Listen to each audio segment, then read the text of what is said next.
ओम नमो भगवते वासुदेवाय। ओम नमो भगवते वासुदेवाय। ओम नमो भगवते वासुदेवाय। नारायणं नमस्कृत्य नरं चैव नरोत्तमं देवीं सरस्वतीं व्यासं ततो जयमुदीरये। नष्टप्रायेषु अभद्रेषु नित्यं भागवत सेवया भगवती उत्तमश्लोके भक्तिर्भवति नैष्टिकी। ओम ज्ञानतिमिरान्धस्य ज्ञानाञ्जनशलाकया चक्षुरुन्मिलितं येन तस्मै श्रीगुरवे नमः। नमो विष्णुपादाय कृष्णप्रेष्ठाय भूतले श्रीमते भक्तिवेदान्तस्वामिनिति नामिने। नमस्ते सारस्वते देवे गौरवाणी प्रचारिणे निर्विशेष शून्यवादी पाश्चात्य देशतारिणे। जय श्री कृष्ण चैतन्य प्रभु नित्यानंद श्री अद्वैत गदाधर शिवासादि गौर भक्त वृंद। हरे कृष्ण कृष्ण कृष्ण हरे हरे।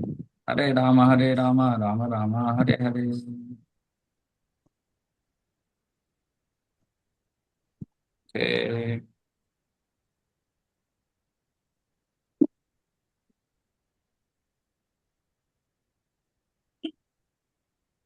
ಶ್ರೀಮದ್ ಭಾಗವತ ಸ್ಕಂದ 1 ಅಧ್ಯಾಯ 2 ಶ್ಲೋಕ 4. ನಾರಾಯಣಂ ನಮಸ್ಕೃತ್ಯ ನರಂ ಚೈವ ನರೋತ್ತಮಂ ದೇವೀಂ ಸರಸ್ವತೀಂ ವ್ಯಾಸಂ ತಥೋ ಜಯಮುದೀರಯೇತ್. ಈ ಶ್ಲೋಕವನ್ನ ನಾವು ಭಾಗವತ ಪ್ರಾರಂಭ ಮಾಡಕ್ಕಿಂತ ಮುಂಚೆ ಈ ಶ್ಲೋಕವನ್ನ ಹೇಳ್ತೀವಿ. ಶ್ಲೋಕದ ಅರ್ಥ. ಹರೇ ಕೃಷ್ಣ, ಮ್ಯೂಟ್ ಮಾಡ್ಕೊಳ್ಳಿ. ಭಾಗವತವನ್ನ ಓದೋಕ್ಕೆ ಮುಂಚೆ ಇಲ್ಲಿ ಭಾಗವತವನ್ನ ತಥೋ ಜಯಮುದೀರಯತ್ ಅಂತ ಇದ್ದಾರೆ. ಜಯಮುದೀರಯತ್ ಅಂದ್ರೆ ಭಾಗವತದಿಂದ ನಾವು ಆ ಭೌತಿಕ ಜೀವನದ ಈ ಪ್ರಯಾಣದಲ್ಲಿ ಯಶಸ್ಸನ್ನ ನಾವು ಪಡಿತೀವಿ. ಹರೇ ಕೃಷ್ಣ, ಮ್ಯೂಟ್ ಮಾಡ್ಕೊಳ್ಳಿಪ್ಪ, ಮ್ಯೂಟ್ ಮಾಡ್ಕೊಳ್ಳಿ.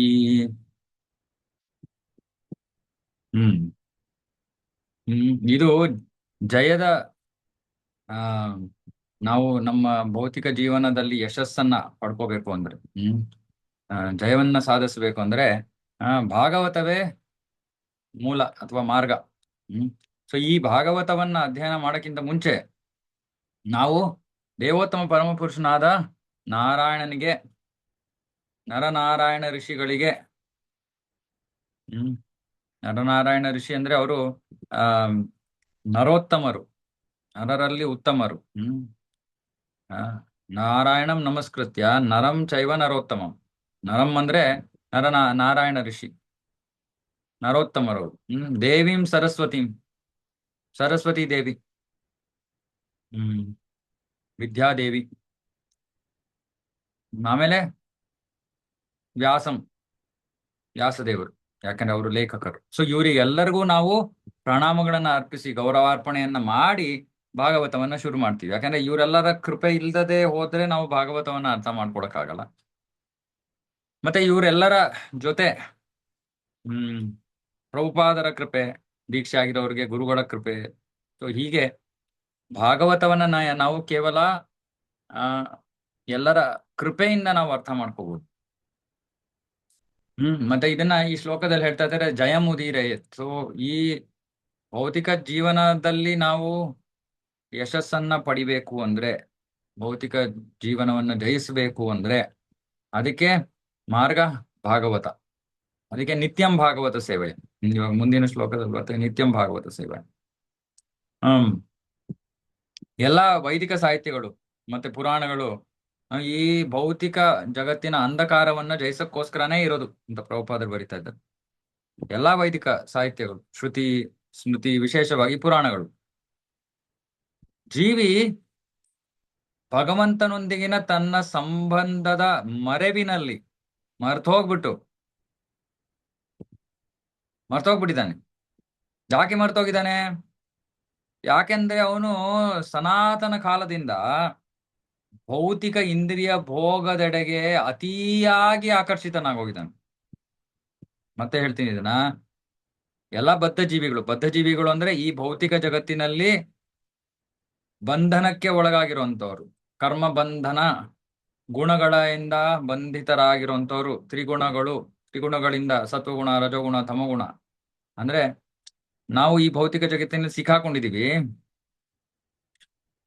ಇಂತಹ ಸಿಕ್ಕಾಕೊಂಡಿರೋ ಜೀವಿಗಳು ಯಾಕೆ ಸಿಕ್ಕಾಕೊಂಡಿದೀವಿ? ಯಾಕಂದ್ರೆ ನಮ್ಗೆ ಭೌತಿಕ ಇಂದ್ರಿಯ ಭೋಗ ಅಂದ್ರೆ ನಮ್ಗೆ ಬಹಳ ಇಷ್ಟ. ಹ್ಮ್ ಈ ಕಣ್ಣಿಗೆ ಬೇಕಾಗಿರುವಂತ ವಸ್ತುಗಳನ್ನ ಕೊಡಬೇಕು, ಕಿವಿಗೆ ಇಷ್ಟ ಆಗುವಂತ ಭೌತಿಕ ವಸ್ತುಗಳನ್ನ ಕೊಡಬೇಕು, ಮೂಗಿಗೆ ಇಷ್ಟ ಆಗುವಂತ ಭೌತಿಕ ವಸ್ತುಗಳನ್ನ ಕೊಡಬೇಕು. ವಿಶೇಷವಾಗಿ ನಾಲಿಗೆಗೆ ಇಷ್ಟ ಆಗುವಂತ ಭೌತಿಕ ವಸ್ತುಗಳು. ನಾಲಿಗೆಗೆ ಇಷ್ಟ ಆಗೋದು ಎರಡು ವಿಷಯ, ಒಂದು ಮಾತು, ಇನ್ನೊಂದು ರುಚಿ. ಸೊ ಇದೆಲ್ಲಕ್ಕೂ ಬಹಳ ಇದೆಲ್ಲದರಿಂದ ಬಹಳ ಆಕರ್ಷಿತರಾಗಿರುವಂತ ಜೀವಿಗಳು ಬದ್ಧ ಜೀವಿಗಳು. ಈ ಬದ್ಧ ಜೀವಿಗಳು ಈ ಕಾರಣದಿಂದ ಭಗವಂತನ ಜೊತೆಗಿನ ಸಂಬಂಧವನ್ನ ಮರ್ತು ಬಿಟ್ಟಿದ್ದಾರೆ. ಹ್ಮ್ ಭಗವಂತನೊಂದಿಗಿನ ಸಂಬಂಧವನ್ನ ಮರ್ತಿರೋದು ಇದಕ್ಕೆ, ಇದು ಕಾರಣ. ಮರ್ತು ನಾವೇನ್ ಮಾಡ್ತಾ ಇದೀವಿ ಇಲ್ಲಿ ಭೌತಿಕ ಜಗತ್ತಿನಲ್ಲಿ ಶಾಶ್ವತವಾಗಿ ಇಲ್ಲಿ ಅಸ್ತಿತ್ವದ ಹೋರಾಟ ನಡೀತಾ ಇದೆ. ಹ್ಮ್. ಮತ್ತೆ ಇವ್ರಿಗೆ ಇಲ್ಲಿಂದ ಹೊರಗಡೆ ಹೋಗ್ಬೇಕು ಅಂತಾನೆ ಗೊತ್ತಿಲ್ಲ.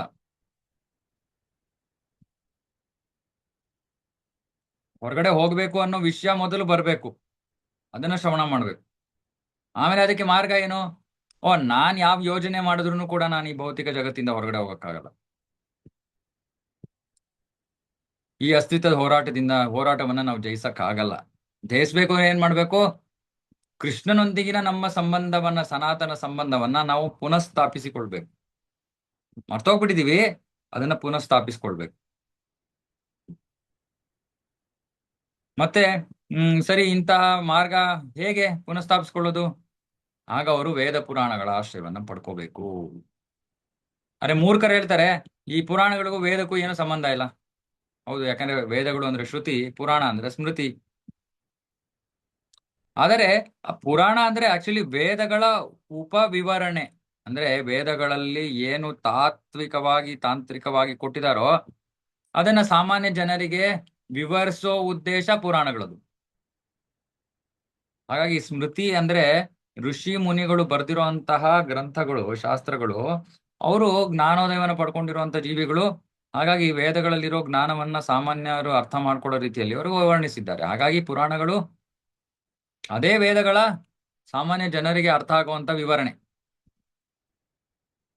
ಎಲ್ಲರೂ ಒಂದೇ ಮಟ್ಟದಲ್ಲಿಲ್ಲ.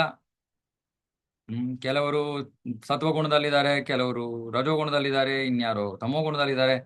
ಹಾಗಾಗಿ ಪುರಾಣಗಳು ಕೂಡ ಮೂರು ವರ್ಗಗಳಲ್ಲಿ ವಿಭಜಿತವಾಗಿದೆ. ಸತ್ವಗುಣದಲ್ಲಿರುವಂತಹ ಜನರಿಗಿರೋ 6 ಮುಖ್ಯ ಪುರಾಣ, ರಜೋಗುಣದಲ್ಲಿರುವಂತಹ ಜನರಿಗೆ 6 ಮುಖ್ಯ ಪುರಾಣ, ತಮೋಗುಣದಲ್ಲಿರುವಂತವ್ರಿಗೆ 6 ಮುಖ್ಯ ಪುರಾಣ. ಈ ಪುರಾಣಗಳ ಲಾಭವನ್ನ ತಗೊಳ್ಳೋರು ಅವ್ರೇನ್ ಮಾಡ್ತಾರೆ? ಕ್ರಮೇಣವಾಗಿ ತಾವು ಮರ್ತೋಗಿರೋ ಆ ಭಗವಂತನೊಂದಿಗಿನ ಸಂಬಂಧವನ್ನ ಪುನಃಸ್ಥಾಪಿಸಿಕೊಂಡು ಈ ಅಸ್ತಿತ್ವದ ಹೋರಾಟವನ್ನ ಜಯಿಸ್ತಾರೆ. ಅಂತಿಮವಾಗಿ ಜೀವಿಗಳು ತಮೋಗುಣದಿಂದ ರಜೋಗುಣಕ್ಕೆ ಬರಬೇಕು, ರಜೋಗುಣದಿಂದ ಸತ್ವಗುಣಕ್ಕೆ ಬರಬೇಕು. ಹರೇ ಕೃಷ್ಣ ಪ್ರಭುಗಳು. ಈಗ ಹಾ. ಸತ್ವದಲ್ಲಿ ಇರೋರಿಗೆ 6 ಪುರಾಣಗಳು ಅಂತ ಹೇಳಿದ್ರಲ್ಲ, ಇವು ಮೂರಲ್ಲಿ ಬೇರೆ ಬೇರೆ ಪುರಾಣಗಳಿದಾವ ಅಥವಾ ಒಂದೇ ಪುರಾಣ? ಏನು 6 ಪುರಾಣಗಳು ಬೇರೆ ಬೇರೆ ಪುರಾಣಗಳು? ವಿಷ್ಣು ಪುರಾಣ, ಭಾಗವತ ಪುರಾಣ.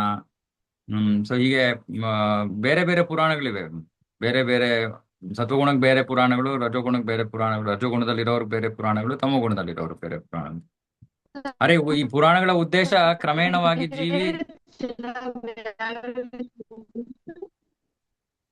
ನಿಮ್ ಕೇಳಿಸ್ತಾ ಇಲ್ಲ ನನಗೆ. ಹರೇ ಕೃಷ್ಣ. ಕೇಳಿಸ್ತಾ ಇಲ್ವಾ? ಹೇಳಿ. ಹರೇ ಕೃಷ್ಣ ಪ್ರಭುಜಿ. ಈಗ ಸತ್ವಗುಣದಲ್ಲಿರೋರಿಗೆ 6 ಪುರಾಣಗಳು, ಅವು ಯಾವ 6 ಪುರಾಣಗಳು ಹೇಳಿದ್ರೆ ಬಾಯಿನಲ್ಲಿ ಇಲ್ಲ, ಒಂದು ನಿಮಿಷ.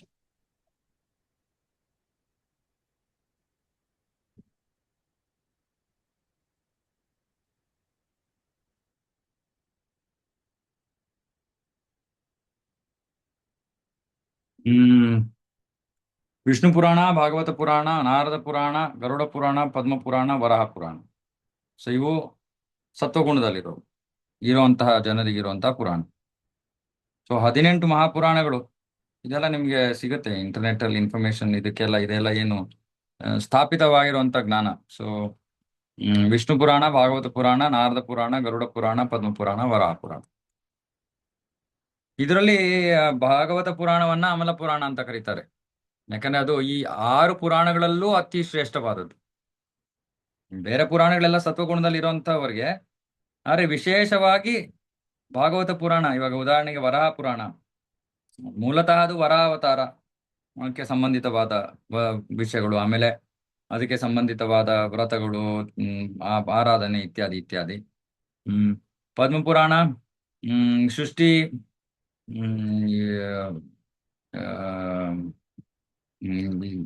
ಕಾಸ್ಮಾಲಜಿ ಅಂದ್ರೆ ಈ ಜಗತ್ತು ಹೇಗೆ ಸೃಷ್ಟಿಯಾಗಿದೆ ಅದರ ವಿವರಣೆಗಳು. ಸೊ ಹೀಗೆ ಒಂದೊಂದು ಒಂದೊಂದು ವಿಷಯಗಳು. ಗರುಡ ಪುರಾಣ ಮರಣಾನಂತರ ಪ್ರಯಾಣ, ಅದರ ಬಗ್ಗೆ ವರ್ಣನೆ. ಸೊ ಹೀಗೆ ಒಂದೊಂದು ಒಂದೊಂದು ವಿಷಯಗಳ ಮೇಲೆ ಪ್ರಮುಖವಾದ ಒಂದು ಒತ್ತು ಕೊಡುತ್ತವೆ. ಆದರೆ ಭಾಗವತ ಪುರಾಣ ಭಗವಂತನ ಎಲ್ಲಾ ಅವತಾರಗಳು, ಆ ಸ್ವಯಂ ಕೃಷ್ಣನ ವಿಷಯಗಳು, ವರ್ಣಾಶ್ರಮ, ಆ ಈ ಕಾಸ್ಮಾಲಜಿ, ಸಮಯ, ಸೃಷ್ಟಿ, ಎಲ್ಲಾ ವಿಷಯಗಳನ್ನು ಒಳಗೊಂಡಿದೆ. ಮತ್ತೆ ಆ ಚೈತನ್ಯ ಮಹಾಪ್ರಭುಗಳು ಇದನ್ನ ವಿಶೇಷವಾಗಿ ಅಮಲ ಪುರಾಣ ಅಂತ ಕರೆದು, ಯಾಕಂದ್ರೆ ಇದು ಎಲ್ಲಕ್ಕಿಂತ ಪರಿಶುದ್ಧವಾದದ್ದು. ಎಲ್ಲಾ ಪರಿಶುದ್ಧನೇ, ಆದರೆ ಇದು ಎಲ್ಲಕ್ಕಿಂತ ಪರಿಶುದ್ಧವಾದದ್ದು. ಯಾಕಂದ್ರೆ ಇದರ ಅಧ್ಯಯನದಿಂದ ಭಗವಂತ ಜೀವಿಯ ಹೃದಯದಲ್ಲಿ ತಕ್ಷಣವೇ ನೆಲೆಸ್ತಾನೆ ಅಂತ. ಹಾಗಾಗಿ ಬಹಳ ಪ್ರಬಲವಾದ ಪುರಾಣ ಭಾಗವತ ಪುರಾಣ.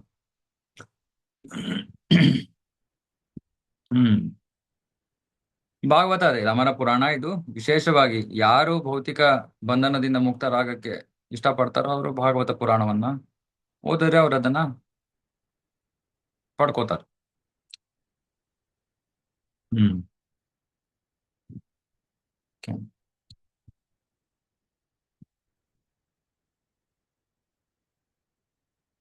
ಶ್ಲೋಕ 5. ಮುನಯಸ್ಸಾದು ಪೃಷ್ಟೋಹಂ ಭವದ್ಭಿರ್ಲೋಕ ಮಂಗಲಂ ಯತ್ಕೃತ ಕೃಷ್ಣ ಸಂಪ್ರಶ್ನೋ ಏನಾತ್ಮ ಸುಪ್ರಸೀದತಿ.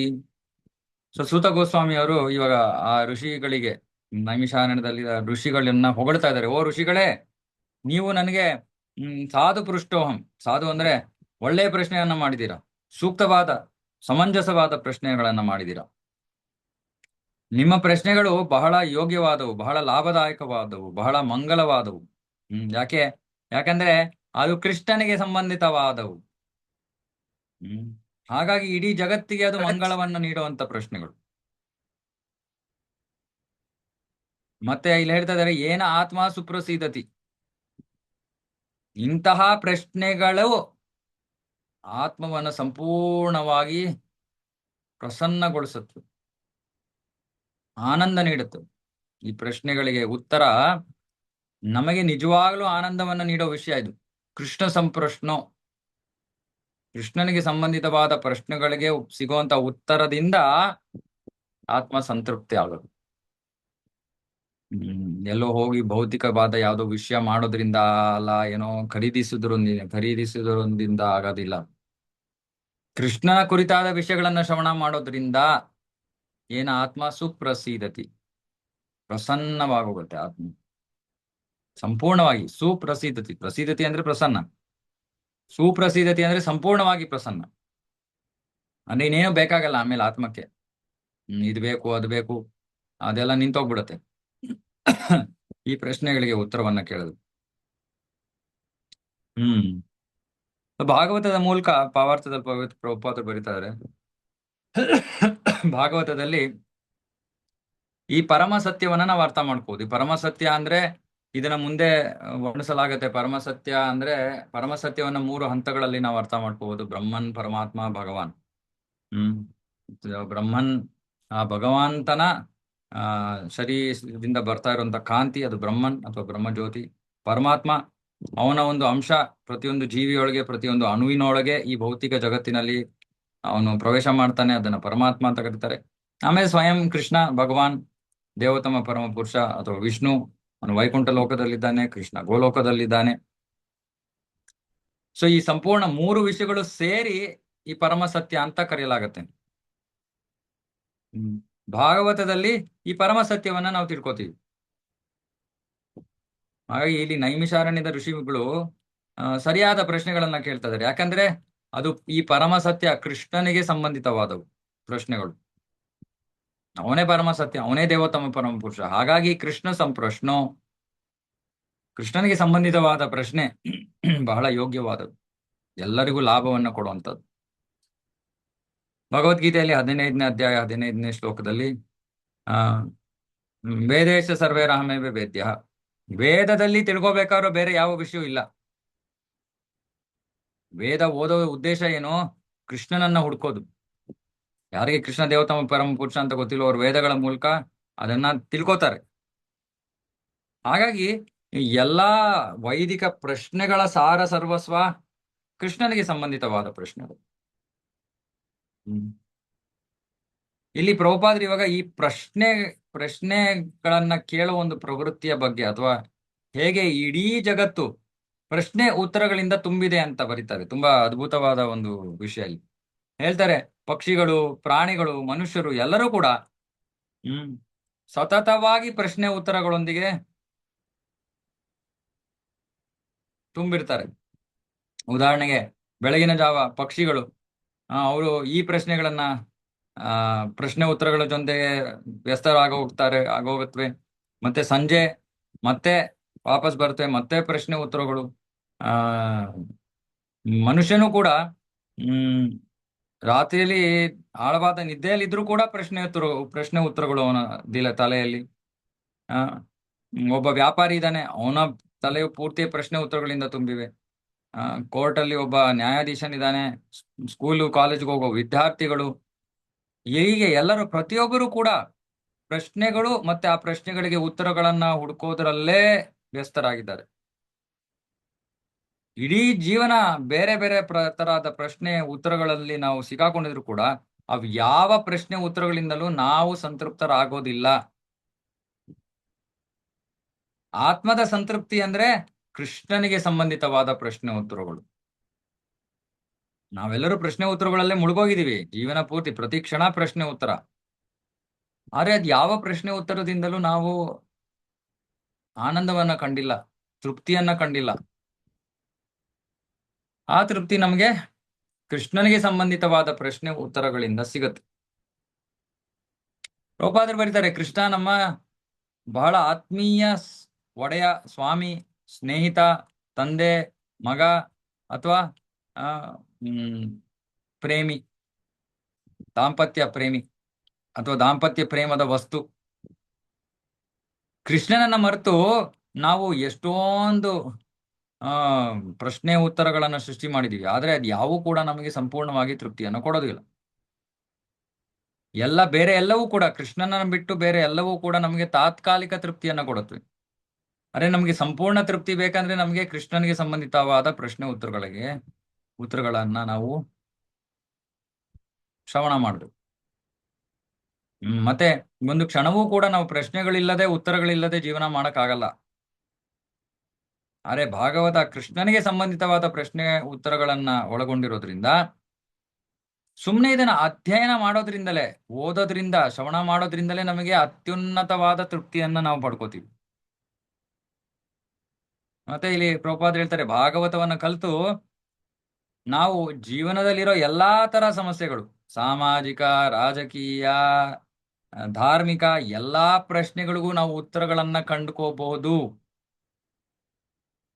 ಭಾಗವತವನ್ನ ಯಾರು ಚೆನ್ನಾಗಿ ಅಧ್ಯಯನ ಮಾಡ್ತಾರೋ ಅವರಿಗೆ ಎಲ್ಲಾ ತರ ಸಮಸ್ಯೆಗಳಿಗೆ ಸೂಕ್ತವಾದ ಪರಿಹಾರ ಏನು ಅನ್ನೋದು ಗೊತ್ತಾಗ್ಬಿಡುತ್ತೆ. ಹಾಗಾಗಿ ಭಾಗವತ ಮತ್ತೆ ಕೃಷ್ಣ ಎಲ್ಲದರ ಸಾರ ಸರ್ವಸ್ವ. ಎಲ್ಲ ಒಟ್ಟು ವಿಷಯ ಕೃಷ್ಣ ಭಾಗವತ ಅಷ್ಟೇ, ಇನ್ನೇನೂ ಇಲ್ಲ. ಜಗತ್ತು, ಭೌತಿಕ ಜಗತ್ತು, ಆಧ್ಯಾತ್ಮಿಕ ಜಗತ್ತು ಎಲ್ಲವನ್ನು ಸೇರಿಸಿದ್ರೆ ಎಲ್ಲಾ ವಸ್ತುಗಳ ಒಟ್ಟು ಸಾರ ಅಥವಾ ಒಟ್ಟು ಮೊತ್ತ, ಟೋಟಲ್ ಭಾಗವತ ಕೃಷ್ಣ. ಭಾಗವತ ಎಷ್ಟು ಶ್ರೇಷ್ಠವಾದದ್ದು, ಎಷ್ಟು ಮುಖ್ಯವಾದದ್ದು ಅನ್ನೋದನ್ನ ನಾವು ಅರ್ಥ ಮಾಡ್ಕೋಬಹುದು. ಬೇರೆ ಯಾವ ಪುರಾಣದ ಬಗ್ಗೆನೂ ಹೀಗೆ ಹೇಳಲ್ಲ, ಭಾಗವತದ ಬಗ್ಗೆ ಹೀಗೆ ಹೇಳಲಾಗುತ್ತೆ.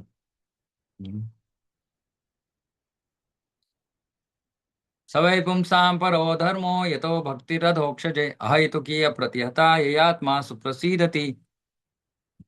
ಸವೈ ಪುಂಸಾಂ ಅಂದ್ರೆ ಮನುಷ್ಯರಿಗೆ ಪರಮ ಧರ್ಮ. ಇವಾಗ 2 ತರ ಧರ್ಮ ಇದೆ, ಅಪರಾಧರ್ಮ, ಪರಾಧರ್ಮ. ಈ ಶ್ಲೋಕ ಪರಧರ್ಮದ ಬಗ್ಗೆ ಮಾತಾಡ್ತಾ ಇದೆ. ಅಪರಾಧರ್ಮ ಅಂದ್ರೆ ದೇಹಕ್ಕೆ ಸಂಬಂಧಿತವಾಗಿರುವಂತ ಧರ್ಮ. ಪರಾಧರ್ಮ ಅಂದ್ರೆ ದೇವನ್ನ ಮೀರಿರುವಂತ ಧರ್ಮ, ಆತ್ಮಕ್ಕೆ ಸಂಬಂಧಿತವಾದ ಧರ್ಮ. ಸೊ ನಾವು ಇದು ತಿಳ್ಕೋಬೇಕು, ದೇಹಕ್ಕೆ ಸಂಬಂಧಿತವಾದ ಒಂದು ಧರ್ಮ ಇದೆ, ಆತ್ಮಕ್ಕೆ ಸಂಬಂಧಿತವಾದ ಒಂದು ಧರ್ಮ ಇದೆ. ದೇಹಕ್ಕೆ ಸಂಬಂಧಿತವಾದ ಧರ್ಮ ತಾತ್ಕಾಲಿಕವಾದದ್ದು. ಆ ದೇಹಕ್ಕೆ ಸಂಬಂಧಿತವಾದ ಧರ್ಮದ ಉದ್ದೇಶ ನಮ್ಮನ್ನ ಕೊನೆಗೆ ಪರಧರ್ಮಕ್ಕೆ ಕರ್ಕೊಂಡು ಬರೋದು. ಇಲ್ಲಾಂದ್ರೆ ಆ ಅಪರಾಧರ್ಮಕ್ಕೆ ಯಾವ ಅರ್ಥವೂ ಇಲ್ಲ. ಅಪರಾಧರ್ಮದ ಉದ್ದೇಶ ಪರಧರ್ಮಕ್ಕೆ ಬರೋದು. ಈ ಅಪರಾಧರ್ಮವನ್ನ ಶಾಸ್ತ್ರದಲ್ಲಿ ವರ್ಣಾಶ್ರಮ ಅಂತ ಕರೀತಾರೆ, ವರ್ಣಾಶ್ರಮ ಧರ್ಮ ಅಂತ. ಅರೆ ಇಲ್ಲಿ ಹೇಳ್ತಾ ಇದಾರೆ, ವರ್ಣಾಶ್ರಮದ ಧರ್ಮದ ಉದ್ದೇಶ ಪರಧರ್ಮ. ಪರಧರ್ಮ ಯಾವುದು?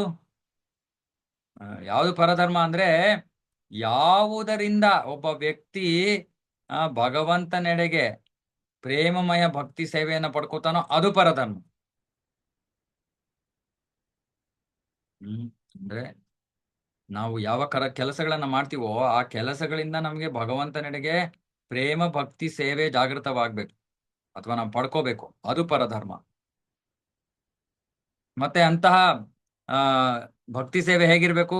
ಅಹೈತುಕಿ ಅಪ್ರತಿಹತ. ಅಹೈತುಕಿ ಅಂದ್ರೆ ಅದಕ್ಕೆ ಯಾವ ಕಾರಣ ಇಲ್ಲ, ಅಂದ್ರೆ ನಂಗೆ ಇದ್ ಬೇಕು ಅದ್ ಬೇಕು ಹಾಗಾಗಿ ಭಕ್ತಿ ಮಾಡ್ತಾ ಇದೀನಿ ಅಲ್ಲ, ಕಾರಣ ಇಲ್ಲ, ಯಾವ ಸ್ವಾರ್ಥದ ಕಾರಣ ಇಲ್ಲ. ಅಪ್ರತಿಹತ. ಅಪ್ರತಿಹತ ಅಂದ್ರೆ ಅದನ್ನ ಯಾವ ಭೌತಿಕ ಸನ್ನಿವೇಶವೂ ಅದಕ್ಕೆ ತಡೆ ಒಡ್ಡಕ್ಕಾಗಲ್ಲ. ಅಂದ್ರೆ ಸತತವಾಗಿ ಯಾವ ಉದ್ದೇಶ ಒಂದು ಒಳ ಉದ್ದೇಶವಿಲ್ಲದೆ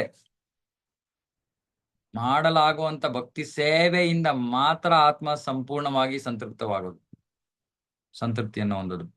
ಅಂದ್ರೆ ಯಾರೋ ಭಕ್ತಿಯನ್ನ ಮಾಡ್ತಾ ಇದಾರೆ, ಅರೆ ಏನೋ ಉದ್ದೇಶ, ಇದು ಬೇಕು ಅದು ಬೇಕು ಅಂತ ಮಾಡ್ತಾ ಇದಾರೆ, ಅವ್ರಿಗೆ ಸಂಪೂರ್ಣ ಸಂತೃಪ್ತಿ ಸಿಗೋದಿಲ್ಲ. ಮತ್ತೆ ಇನ್ಯಾರೋ ಮಾಡ್ತಾ ಇದಾರೆ, ಯಾವ ಉದ್ದೇಶ ಇಲ್ಲ, ಆದ್ರೆ ಈಗೊಂದ್ ಸ್ವಲ್ಪ ಆಗೊಂದ್ ಸ್ವಲ್ಪ ಮಾಡ್ತಾ ಇದಾರೆ, ಅದರಿಂದಲೂ ಸಂಪೂರ್ಣ ಸಂತೃಪ್ತಿ ಸಿಗೋದಿಲ್ಲ.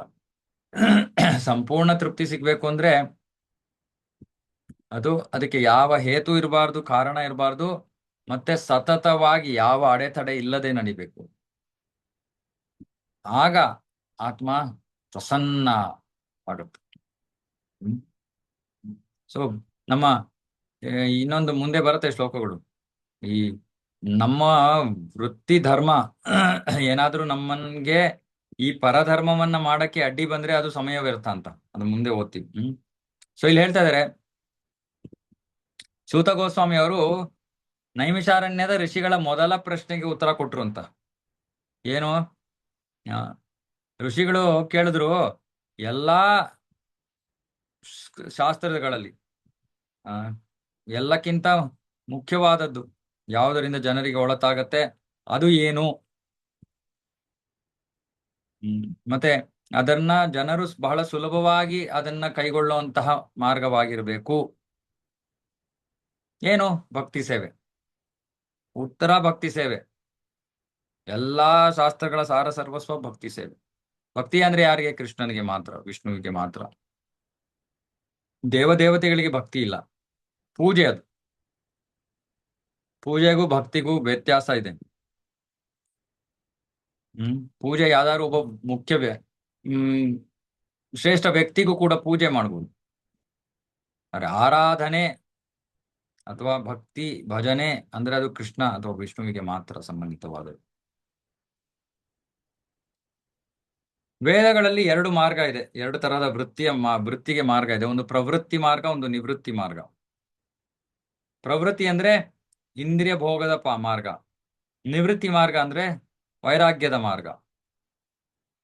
ಈ ಇಂದ್ರಿಯ ಭೋಗದ ಮಾರ್ಗ ಕೆಳಮಟ್ಟದ್ದು, ಮತ್ತೆ ಈ ತ್ಯಾಗದ ಮಾರ್ಗ ಶ್ರೇಷ್ಠವಾದದ್ದು. ಯಾಕೆ? ಅದು ಪರಮ ಕಾರಣಕ್ಕಾಗಿ ತ್ಯಾಗ. ಅಂದ್ರೆ ಈ ತ್ಯಾಗ ಅಂದ್ರೆ ನಾನು ಇವಾಗ ಏನೋ ಭೌತಿಕವಾಗಿ ಒಳ್ಳೆ ಹೆಸರನ್ನ ತಗೊಳಕ್ಕೆ ನಾನು ಉಪವಾಸ ಮಾಡ್ತಾ ಇದ್ದೀನಿ, ಆ ತರ ಅಲ್ಲ. ಪರಮ ಕಾರಣ, ಪರಮ ಸತ್ಯವನ್ನ ಪಡ್ಕೊಳ್ಳೋದಕ್ಕೋಸ್ಕರ ನಾನು ಉಪವಾಸ ಮಾಡ್ತಾ ಇದ್ದೀನಿ, ತ್ಯಾಗ ಮಾಡ್ತಾ ಇದ್ದೀನಿ, ವೈರಾಗ್ಯವನ್ನ ತೋರ್ತಾ ಇದ್ದೀನಿ, ಅದು ಶ್ರೇಷ್ಠವಾದ. ಭೌತಿಕ ಅಸ್ತಿತ್ವ ಒಂದು ರೋಗಗ್ರಸ್ತ ಸ್ಥಿತಿ ನಮ್ದು. ನಿಜವಾದ ಜೀವನ ಏನು? ಆಧ್ಯಾತ್ಮಿಕ ಅಸ್ತಿತ್ವ, ಬ್ರಹ್ಮಭೂತ. ಬ್ರಹ್ಮಭೂತ ಅಂದ್ರೆ ಸತ್ ಚಿತ್ತ ಆನಂದ, ಬ್ರಹ್ಮಭೂತ ಪ್ರಸನ್ನಾತ್ಮ. ಸತ್ ಅಂದ್ರೆ ಶಾಶ್ವತವಾದದ್ದು, ಚಿತ್ ಅಂದ್ರೆ ಜ್ಞಾನಮಯವಾದದ್ದು, ಮತ್ತೆ ಆನಂದಮಯ. ಅದು ಆಧ್ಯಾತ್ಮಿಕ ಅಸ್ತಿತ್ವ. ಭೌತಿಕ ಅಸ್ತಿತ್ವ ರೋಗಗ್ರಸ್ತ ಸ್ಥಿತಿ, ಬದ್ಧ ಸ್ಥಿತಿ. ಭೌತಿಕ ಅಸ್ತಿತ್ವ ಅಸತ್, ಅಚಿತ್, ನಿರಾನಂದ. ಆಧ್ಯಾತ್ಮಿಕ ಅಸ್ತಿತ್ವ ಸತ್, ಚಿತ್, ಆನಂದ. ಭೌತಿಕ ಅಸ್ತಿತ್ವ ಅಸತ್, ಅಚಿತ್, ನಿರಾನಂದ. ಅಸತ್ ಅಂದ್ರೆ ಶಾಶ್ವತವಾದದ್ದಲ್ಲ, ತಾತ್ಕಾಲಿಕ.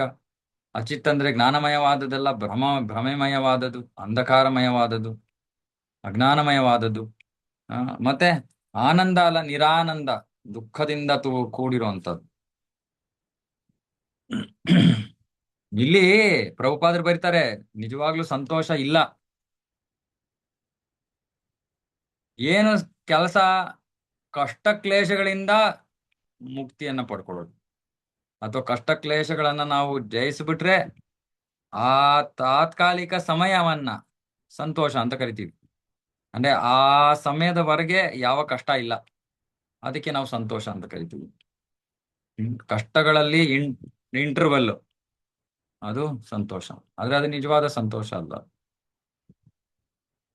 ಹಾಗಾಗಿ ಈ ಪ್ರವೃತ್ತಿ ಮಾರ್ಗ ಅಂದ್ರೆ ಇಂದ್ರಿಯ ಭೋಗದ ಮಾರ್ಗ, ಇದು ಆ, ಕೆಳಮಟ್ಟದ್ದು, ತಾತ್ಕಾಲಿಕವಾದದ್ದು, ದುಃಖಮಯವಾದದ್ದು, ಭ್ರಮೆಮಯವಾದದ್ದು. ಆದರೆ ಭಗವಂತನ ಭಕ್ತಿ ಸೇವೆ, ಅದು ನಮ್ಮನ್ನ ಸಚ್ಚಿತ್ ಆನಂದ ಜೀವನಕ್ಕೆ ಕರೆದೊಯ್ಯುತ್ತೆ. ಹಾಗಾಗಿ ಅದು ಶ್ರೇಷ್ಠ ವೃತ್ತಿ. ಇದು ವೃತ್ತಿ ಅಥವಾ ಧರ್ಮ. ಆದ್ರೆ ಇದರೊಂದಿಗೆ ನಾವು ಈ ಏನೋ ಒಂದು ಉದ್ದೇಶವನ್ನ ಮಿಶ್ರಿತ ಮಾಡಿಬಿಟ್ರೆ ಅದು ಕೆಳಮಟ್ಟದ ಗುಣ, ಕೆಳಮಟ್ಟಕ್ಕೆ ಇಳಿದು ಬಿಡುತ್ತೆ. ಅಂದ್ರೆ ನನಗೇನೋ ಬೇಕು ಅಂತ ನನ್ನ ಭಕ್ತಿಯನ್ನ ಮಾಡಿದಾಗ ಅದು ಶ್ರೇಷ್ಠ ಮಟ್ಟದ ಭಕ್ತಿ ಆಗೋಲ್ಲ. ಅದನ್ನ ಮಿಶ್ರ ಭಕ್ತಿ ಅಂತ ಕರೀತಾರೆ, ಕೆಳಮಟ್ಟದ ಭಕ್ತಿ ಅದು. ಇಲ್ಲಿ ಹೇಳ್ತಾ ಇರೋದು ಪರಿಶುದ್ಧ ಭಕ್ತಿ, ಅಹೈತುಕ್ಯ ಪ್ರತಿಹತ. ಹ್ಮ್ ಹ್ಮ್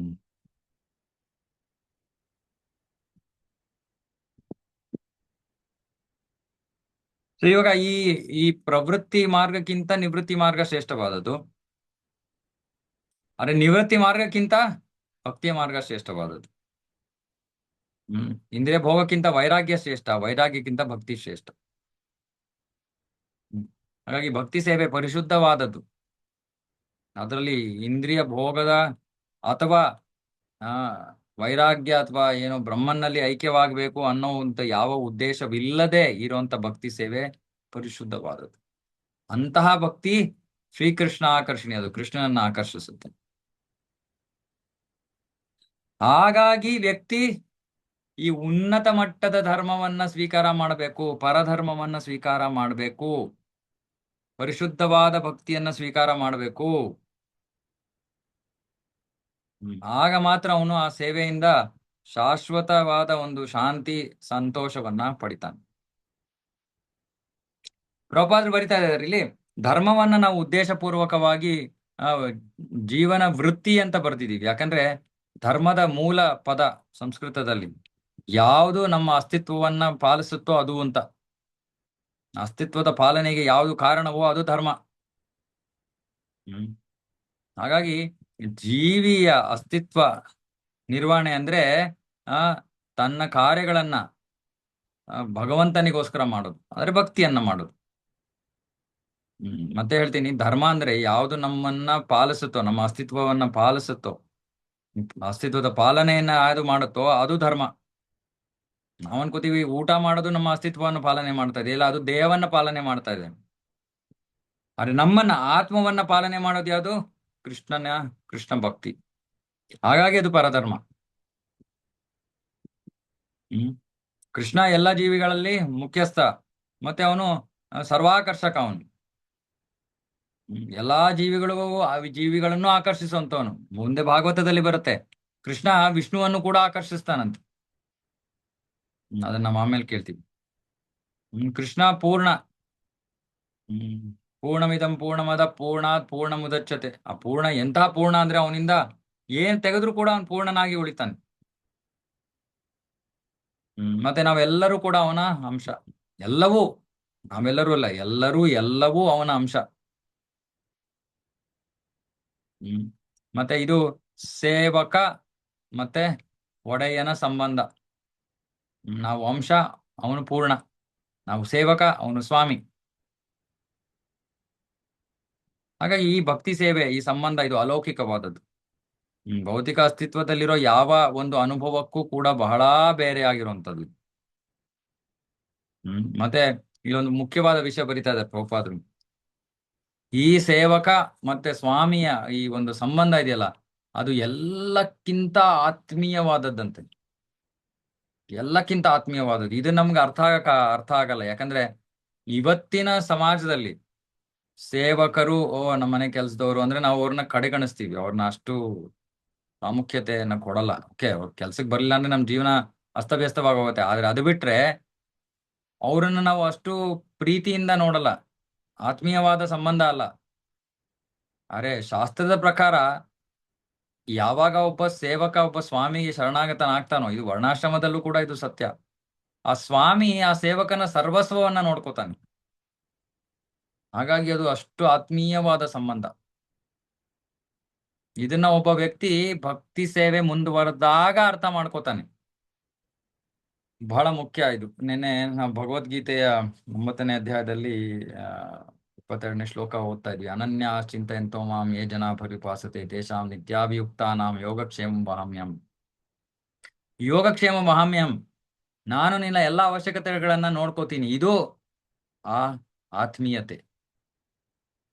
ಇದನ್ನ ಯಾರು ಅನುಭವಿಸ್ತಾರೆ? ಅನನ್ಯ ಚಿಂತೆಯಂತೋ ಮಾಂ, ಮುಂದುವರೆದಿರುವಂತ ಭಕ್ತರು. ಬೇರೆ ಜೀವನದಲ್ಲಿ ಬೇರೆ ಯಾರು ಇಲ್ಲ, ಕೃಷ್ಣ ಬಿಟ್ರೆ ಬೇರೆ ಯಾರು ಇಲ್ಲ. ಹ್ಮ್ ಹ್ಮ್ ಹಾಗಾಗಿ ಪ್ರತಿಯೊಬ್ರು ಕೂಡ ಕೃಷ್ಣನೆಡೆಗೆ ಪ್ರೇಮಮಯ ಅಲೌಕಿಕ ಭಕ್ತಿ ಸೇವೆಯನ್ನ ಮಾಡಬೇಕು, ಅದರಲ್ಲಿ ತೊಡಗ್ಬೇಕು. ನಮ್ಮ ಈ ಬದ್ಧ ಸ್ಥಿತಿಯಲ್ಲೂ ಕೂಡ ನಾವು ಭಕ್ತಿಯಲ್ಲಿ ತೊಡಗ್ಬೇಕು. ಆಗ ನಾವು ಆ ಬದ್ಧ ಸ್ಥಿತಿಯಿಂದ ಮುಕ್ತರಾಗಿ ಶುದ್ಧ ಸ್ಥಿತಿ ಅಥವಾ ಆಧ್ಯಾತ್ಮಿಕ ಸ್ಥಿತಿಗೆ ಏರ್ಬೋದು. ಅವಾಗ ನಮಗೆ ನಿಜವಾದ ಜೀವನ ಏನು ಅಂತ ಗೊತ್ತಾಗತ್ತೆ. ಮತ್ತೆ ಆ ನಿಜವಾದ ಜೀವನದಿಂದ ನಾವು ಸಂಪೂರ್ಣವಾಗಿ ಸಂತೃಪ್ತರಾಗೋಗ್ತೀವಿ. ಈ ನಿಜವಾದ ಜೀವನವನ್ನ ನಾವು ಅನುಭವಿಸ್ಬೇಕು ಅಂದ್ರೆ 24 ಗಂಟೆ ಕೃಷ್ಣನ ಸೇವೆಯಲ್ಲಿ, ಭಕ್ತರ ಸಂಘದಲ್ಲಿ ತೊಡಗಬೇಕು. ಇವಾಗ ಬೇರೆ ಭಕ್ತಿಯ ಮಾರ್ಗಗಳಲ್ಲಿ ಉದಾಹರಣೆಗೆ ಆ ಇವಾಗ ಶ್ರೀ ಸಂಪ್ರದಾಯ ಇರ್ಬೋದು, ಮಧ್ವ ಸಂಪ್ರದಾಯ ಇರ್ಬೋದು. ಈ ಸಂಪ್ರದಾಯಗಳಲ್ಲಿ ಭಕ್ತರು ಒಟ್ಟಿಗೆ ಸೇರ್ಕೊಂಡು ಭಕ್ತಿಯನ್ನ ಮಾಡೋದು ಸ್ವಲ್ಪ ಕಡಿಮೆ. ಪೂಜಾರಿಗಳಿದ್ದಾರೆ, ಅವರು ದೇವಸ್ಥಾನದಲ್ಲಿ ಅವರು ಪೂಜೆ ಮಾಡ್ತಾರೆ. ಬೇರೆಯವರು ಹೆಚ್ಚು ಕಡಿಮೆ ಬರ್ತಾರೆ, ಪೂಜೆಯನ್ನ ಮಾಡ್ತಾರೆ, ಅಥವಾ ಏನಾದ್ರು ಕಾರ್ಯಕ್ರಮ ಇದ್ದಾರೆ ಬರ್ತಾರೆ ಹೋಗ್ತಾರೆ. ಅರೆ, ನಮ್ಮ ಇಸ್ಕಾನಿನಲ್ಲಿ ಬಹಳ ವಿಶೇಷವಾದದ್ದು ಇದು. ಭಕ್ತರ ನಡುವೆ ಇರೋ ಪ್ರೀತಿಯ ಸಂಬಂಧ, ಅದೇ ನಮ್ಮನ್ನ ಭಕ್ತಿಯಲ್ಲಿ ನಮಗೆ ಉತ್ತೇಜನ ನೀಡೋದು ಮುಂದುವರಿಯೋಕೆ. ನಮ್ಗಿಂತ ಒಳ್ಳೆ ಭಕ್ತರಿರ್ತಾರೆ. ನಾವು ನಮ್ಮ ಹುಳಿಮಾವು ಕೇಂದ್ರದಲ್ಲಿ ಪ್ರತಿದಿನ ಬೆಳಗ್ಗೆ ಮಂಗಳಾರತಿ ಆಗುತ್ತೆ. ಭಕ್ತರೆಲ್ಲ ಬಂದು ಜೊತೆಗೆ ಜಪ ಮಾಡ್ತಾರೆ. ನಾವು ಇಷ್ಟು ವರ್ಷ ನಮ್ಗೆ ಈ ಅನುಭವ ಇರ್ಲಿಲ್ಲ. ಆದ್ರೆ ಇವಾಗ ನಾವು ಈ ಭಕ್ತರನ್ನೆಲ್ಲ ನೋಡ್ತಾ ಇದೀವಿ. ಎಲ್ಲರೂ ಎಷ್ಟು ಭಕ್ತರು ಎಷ್ಟು ಚೆನ್ನಾಗಿ ಜಪ ಮಾಡ್ತಾರೆ. ಅವರ ಜಪವನ್ನ ನೋಡಿ ನನ್ಗೂ ಆನಂದ ಆಗತ್ತೆ. ಓ, ಎಂತ ಅದ್ಭುತವಾದ ಭಕ್ತರ ಸಂಘದಲ್ಲಿ ಇದೀನಿ ನನಗೂ ಅವಾಗ ಇನ್ನೂ ಪ್ರೇರಣೆ ಸಿಗುತ್ತೆ ಜಪವನ್ನು ಚೆನ್ನಾಗಿ ಮಾಡಕ್ಕೆ. ಸೊ ಆಗ ಈ ರೀತಿ ನಾವು ಇನ್ನೊಬ್ಬರಿಂದ ನೋಡಿ ಉತ್ತೇಜಿತರಾಗಿ ಇನ್ನೂ ಚೆನ್ನಾಗಿ ಭಕ್ತಿಯನ್ನ ಮಾಡಿದ್ರೆ ಒಂದು ರೀತಿಯಾದ ಆನಂದ. ಸೊ ಇಂಥ ಭಕ್ತರ ಸಂಘದಲ್ಲಿ ಸತತವಾಗಿ ನಾವು ಭಕ್ತಿಯನ್ನ ಮಾಡ್ತಾ ಇದ್ರೆ ನಮಗೆ ನಿಜವಾಗ್ಲೂ ಆನಂದದ ಅನುಭವ ಆಗತ್ತೆ. ಅರೆ, ಸರಿಯಾದ ಸಂಘ ತುಂಬಾ ಮುಖ್ಯ. ಸರಿಯಾದ ಸಂಘದಲ್ಲಿ ನಾವು ಭಕ್ತಿಯನ್ನ ಮಾಡಿದ್ರೆ ನಾವು ನಿಜವಾಗ್ಲೂ ಭಕ್ತಿ ಆನಂದವನ್ನ ಆಸ್ವಾದಿಸ್ತೀವಿ. ಅರೆ, ಸರಿಯಾದ ಸಂಘ ಸಿಗ್ಲಿಲ್ಲ ಅಂದ್ರೆ ನಮ್ಗೆ ಆ ರುಚಿ ಸಿಗೋದಿಲ್ಲ. ಅವಾಗ ನಮ್ಗೆ ಅನ್ಸುತ್ತೆ, ಅಯ್ಯೋ ಇದು ಭೌತಿಕ ಸಂಘದ ತರಾನೇ ಇದೆ. ಅವಾಗ ನಮಗೆ ಸಂಪೂರ್ಣ ಸಂತೃಪ್ತಿ ಸಿಗೋದಿಲ್ಲ. ಅರೆ, ನಿಜವಾಗ್ಲೂ ನಾವು ಭಕ್ತಿ ಸೇವೆಯಲ್ಲಿ ತೊಡಗಿದ್ರೆ ನಿಜವಾದ ಜೀವನ ಏನು ಅಂತ ಗೊತ್ತಾಗುತ್ತೆ. ಅಂದ್ರೆ ಏನು, ಆಧ್ಯಾತ್ಮಿಕ ಜಗತ್ತಿಗೆ ಹೋದಾಗ ನಾವು ಕೃಷ್ಣನ ಸಂಘದಲ್ಲಿ ಎಷ್ಟು ಆನಂದದಲ್ಲಿ ಇರ್ತೀವಿ ಅನ್ನೋದಕ್ಕೆ ಒಂದು ಸ್ವಲ್ಪ ಝಲಕ್ಕು, ಒಂದ್ ಸ್ವಲ್ಪ ಕುರುಹು ಸಿಗತ್ತೆ.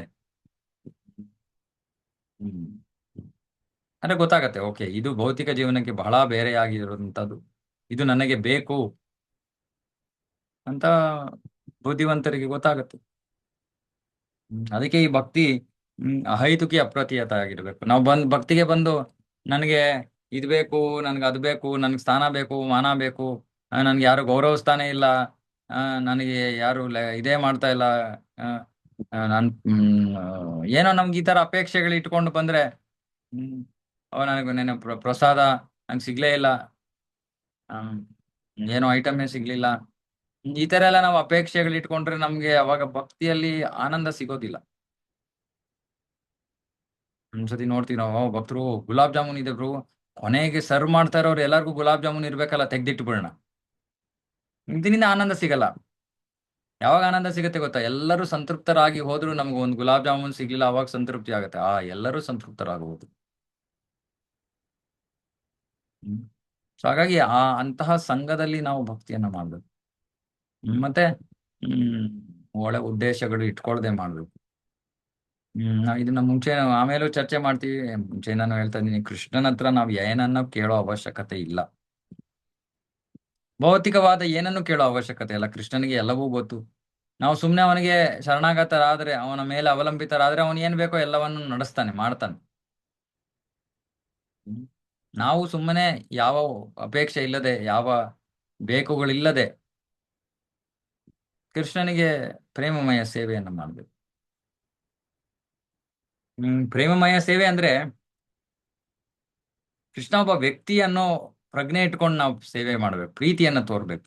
ಪ್ರೀತಿಯನ್ನ ತೋರೋದಂದ್ರೆ ನಾವು ಆ ಉದಾಹರಣೆಗೆ ಇವಾಗ ಯಾರನ್ನೋ ನಮ್ಮ ಮನೆಗೆ ಕರಿತೀವಿ ಅಂದ್ರೆ, ನಾವು ಅವ್ರ ಅಡಿಗೆ ಪ್ರೀತಿಯನ್ನ ಹೊಂದಿದೀವಿ ಅಂದ್ರೆ ನಾವು ಕೇಳ್ತೀವಿ, ನಿಮ್ಗೆ ಯಾವ ತರ ಅಡಿಗೆ ಇಷ್ಟ? ನಮ್ಮನೇಲಿ ಇದೇ ಮಾಡಿದಪ್ಪ, ತಿನ್ನಿ ಬಂದು. ಅದು ಪ್ರೀತಿ ಅಲ್ಲ ಅದು. ಸೊ ಕೃಷ್ಣನಿಗೆ ಇಷ್ಟ ಆಗೋ ರೀತಿಯಲ್ಲಿ ನಾವು ಸೇವೆಯನ್ನ ಮಾಡೋದು. ಕೃಷ್ಣನಿಗೆ ಏನ್ ಇಷ್ಟ ಆಗುತ್ತೆ ಹೆಂಗ್ ಗೊತ್ತು? ಆಚಾರ್ಯರು ಹೇಳ್ತಾರೆ, ಗುರುಗಳು ಹೇಳ್ತಾರೆ. ಹ್ಮ್ ಓ ಆ ಕೃಷ್ಣನಿಗೆ ನಾವು ಓಕೆ, ಯಾವುದೋ ಹಬ್ಬ ಬಂತು, ಚೆನ್ನಾಗಿ ಅಲಂಕಾರ ಮಾಡಿದೀವಿ, ಆ ಸರಿ, ಇನ್ನೊಂದ್ 5 ದಿನ ಹಾಗೆ ಇರ್ಲಿ. ಹ್ಮ್. ಅಂದ್ರೆ ನಾನು ಇವತ್ತೇನೋ ಬಟ್ಟೆ ಹಾಕೊಂಡಿದೀನಿ, ಇನ್ನು 5 ದಿನ ಅದೇ ಬಟ್ಟೆಲಿ ಇರ್ತೀನಾ? ಇಲ್ಲ. ಹರೇ ಹರೇ ಕೃಷ್ಣ ಪ್ರಭು. ಒಂದ್ ನಿಮಿಷ. ಸೊ ಹಾಗಾಗಿ ಆ ಪ್ರೀತಿ ಅಂದ್ರೆ ಅವನು ಅವನು ಒಬ್ಬ ವ್ಯಕ್ತಿ, ಅವನಿಗೆ ಯಾವ ರೀತಿ ಇವಾಗ ಸಣ್ಣ ನೈವೇದ್ಯವನ್ನ ಮಾಡ್ತೀವಿ, ಆ ಆ ನಮಗೆ ಏನು ಸರಿ ಅನ್ಸುತ್ತೋ ಅದು ಅವನು ಕೊಡ್ತೀವಿ. ಅಥವಾ ಅಡುಗೆ ಮಾಡಿದ್ವಿ, ಅವ್ನ್ ನೈವೇದ್ಯ ಮಾಡಿದ್ವಿ, ಉಪ್ಪು ಸಾಲದೆ ಇತ್ತು, ಅವನು ಕೊಟ್ಬಿಟ್ವಿ. ಆಮೇಲೆ ನಾವು ತಿಂದ್ವಿ, ಅಯ್ಯೋ ಉಪ್ಪು ಸಾಲದೆ ಇತ್ತು, ಉಪ್ಪು ಹಾಕ್ಯಪ್ಪ. ನಾವು ಯೋಚನೆ ಮಾಡಿಲ್ಲ, ಕೃಷ್ಣನ್ ನಾನು ಉಪ್ಪಿಲ್ದೆ ಕೊಟ್ಬಿಟ್ನಲ್ಲ, ಅವನ್ ತಿಂದಿರ್ತಾನಲ್ವಾ. ಇದು ಪ್ರೇಮಮಯ ಸೇವೆ. ನಾನ್ ಯಾಕೆ ಹಾಕೋಬೇಕು? ಓ, ಕೃಷ್ಣನ್ ನಾನು ತುಪ್ಪನೇ ಹಾಕ್ಲಿಲ್ವಾ? ಓ, ನಾನು ತುಪ್ಪ ಹಾಕೊಳಲ್ಲ. ಇದು ಪ್ರೇಮಮಯ ಸೇವೆ. ಅವನಿಗೆ ಏನ್ ಕೊಡ್ತೀವೋ ಕೊಡ್ತೀವಿ, ಆಮೇಲೆ ನಮ್ಗೆ ಏನ್ ಬೇಕೋ ನಾವು ತಿಂತೀವಿ. ಇದು ಸುಮ್ಮನೆ ವಿಧಿ ಇದು. ಅವನಿಗೆ ಅವ್ನ ಮುಂದೆ ಇಡ್ಬೇಕಪ್ಪ, ನೈವೇದ್ಯ ಮಾಡ್ಬೇಕು, ಸರಿ ಇಟ್ಬಿಟ್ಟೆ. ಆಗಲ್ಲ. ಪ್ರೇಮಮಯ ಸೇವೆ ಅಂದ್ರೆ ಕೃಷ್ಣ ವ್ಯಕ್ತಿ, ಅವನಿಗೆ ಏನ್ ಇಷ್ಟ, ಅವನಿಗೆ ಏನ್ ಇಷ್ಟ ಆಗಲ್ಲ, ಇವೆಲ್ಲವನ್ನ ತಿಳ್ಕೊಂಡು ಮಾಡೋದು ಪ್ರೇಮಮಯ ಸೇವೆ. ಹೇಳಿ ಮಾತಾಡ್ಸಿ.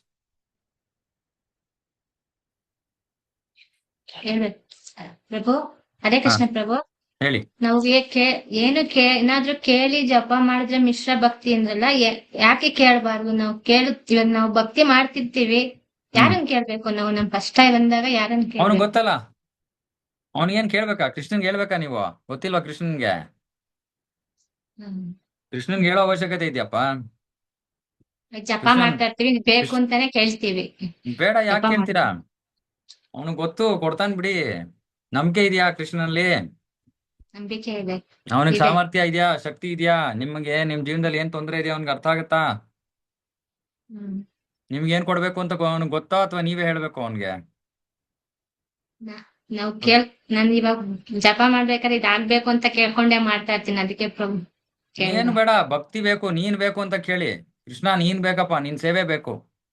ಕೃಷ್ಣ ಅವಾಗ ಯೋಚನೆ ಮಾಡ್ತಾನೆ, ಓ, ಈ ಭಕ್ತರಿಗೆ ನಾನ್ ಬೇಕು ಅಂತ ಇರಲ್ಲ, ಇವ್ರಿಗೆ ಈ ಈ ಈ ತರ ತೊಂದರೆ ಇದೆಯಲ್ಲ, ಸರಿ ತೊಂದರೆನ ಸರಿಪಡಿಸ್ಬಿಡೋಣ ಪಾಪ, ಅವಾಗ ಇನ್ನೂ ಚೆನ್ನಾಗಿ ಭಕ್ತಿ ಮಾಡ್ತಾರೆ. ಅಥವಾ ಈ ತೊಂದರೆನ ಸರಿಪಡಿಸ್ಬಿಟ್ರೆ ಇವರು ಆಮೇಲೆ ಇನ್ನೊಂದು ಯಾವ್ದೋ ವಿಷಯದಿಂದ ಓಡ್ತಾರೆ, ಮತ್ತೊಂದು ವಿಷಯದಿಂದ ಓಡ್ತಾರೆ. ಇಲ್ಲ, ಒಂದ್ ಸ್ವಲ್ಪ ಇರ್ಲಿ, ಪರವಾಗಿಲ್ಲ. ಕೃಷ್ಣ ನಮ್ಮ ತಂದೆ ತಾಯಿಯಿಂದ ತರ ಯೋಚನೆ ಮಾಡಿ. ಇವಾಗ ಮಕ್ಕಳು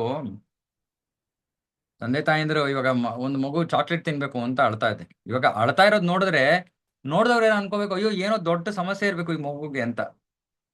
ಅಳ್ತಾ ಇರೋ ಕಾರಣ ಏನು? ಚಾಕ್ಲೇಟ್ ತಿನ್ಬೇಕು ಅಂತ. ಬಂದ್ ಕೇಳ್ತಾರೆ, ಯಾಕಪ್ಪ ಮಗು ಅಳ್ತಾ ಇದೆಯಾ? ನಾನು ಚಾಕ್ಲೇಟ್ ತಿನ್ಬೇಕು, ಅಮ್ಮ ಬಿಡ್ತಾನೆ ಇಲ್ಲ.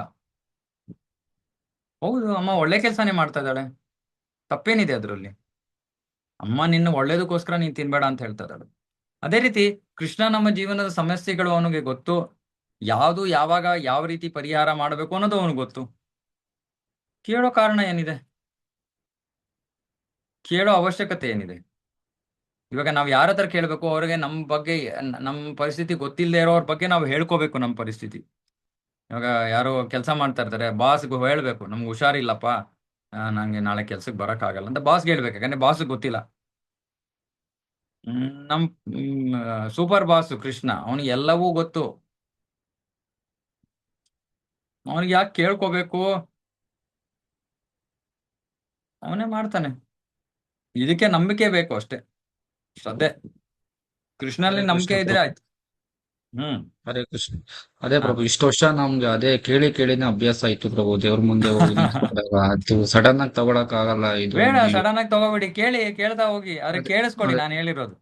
ಹಾ ಕೇಳೋ ಅವಶ್ಯಕತೆ ಇಲ್ಲ. ಹ್ಮ್ ಕೃಷ್ಣನ ಕೇಳೋ ಅವಶ್ಯಕತೆ ಇಲ್ಲ. ಕೃಷ್ಣ ಅದೇ ಅದೇ ಏನ್ ಮಾಡ್ಬೇಕು ಮಾಡ್ತಾನೆ. ಹ್ಮ್ ಕ್ರಮೇಣವಾಗಿ ಕಡಿಮೆ ಆಗ್ಲಿ. ಇವತ್ತು ನಾವು ಪ್ರತಿ ಕ್ಷಣ ಕೇಳ್ತಾ ಇದೀವ, ಸರಿ ಒಂದ್ ತಿಂಗಳಾದ್ಮೇಲೆ ಒಂದ್ ಸ್ವಲ್ಪ ಕಡಿಮೆ ಮಾಡಿ, ಇನ್ನೊಂದ್ ತಿಂಗಳಾದ್ಮೇಲೆ ಕಡಿಮೆ ಮಾಡಿ, ಕಡಿಮೆ ಮಾಡಿ, ಕಡಿಮೆ ಮಾಡಿ, ಕಡಿಮೆ ಮಾಡಿ, ಝೀರೋ ಮಾಡ್ಬಿಡಿ. Yes. ಕೃಷ್ಣ ಇವ್ರೇನು ಕೇಳ್ತಾನೆ ಇಲ್ವಲ್ಲ, ನಾನೇನು ಕೊಡೋದೇ ಇಲ್ಲ ಅಲ್ಲ. ನಮ್ ತರ ಅಲ್ಲ ಅವನು.